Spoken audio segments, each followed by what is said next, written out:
আসসালামু আলাইকুম। আজকে পবিত্র ঈদুল আজহা। আমরা নামাজ শেষ করে আমাদের আজকের যে ত্যাগের যে একটি বিষয় রয়েছে, সেই যে দেখতে পাচ্ছেন পিছনে কিন্তু গরু কোরবানি করা হচ্ছে আল্লাহ সন্তুষ্টির উদ্দেশ্যে। কিন্তু আমাদের সনাতন ধর্মাবলম্বী ভাইদের জন্য এই যে চার পায়ের যে পশুটি রয়েছে, গরুটি রয়েছে, এটি তাদের মা।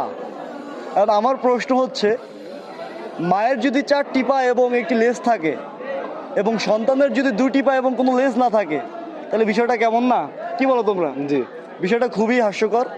আমরা চাই যারা বলবে যে এটা তাদের মা, তাদেরও 4টা পা থাকতে হবে এবং একটি লেজ থাকতে হবে। অন্যথায় আমরা এইভাবে তাদেরকে এনে এইভাবে একদম ডাইরেক্ট কোরবান করে দিই, আল্লাহর নামে কোরবান করে দেবো। ওই যে দেখো, ওই যে কলকাতার শুভেন্দ্র আছে না, শুভেন্দ্রতে কোরবানি দেওয়া যায় নাই, কিন্তু ওর মারে কোরবানি দিয়ে দিছি। এই যে দেখো, এই একটু 20x জুম দিয়ে সবগুলো দেখো, এগুলো সব শুভেন্দ্রর কাছে চলে যাবে ভিডিওগুলো, ঠিক আছে? তো এই হচ্ছে বিষয়।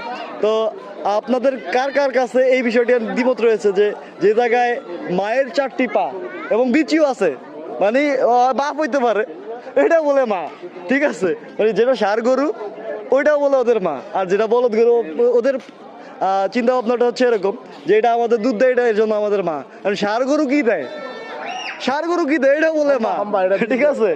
এখন যাই হোক, এই যে শুভেন্দুর মার কোরবানি হয়ে গেছে আমার নামে, ঠিক আছে? আল্লাহ কবুল করুক। আর যার যার এই বিষয়টা নিয়ে দ্বিমত রয়েছে অবশ্যই কমেন্টস করে জানাবেন। আল্লাহ হাফেজ।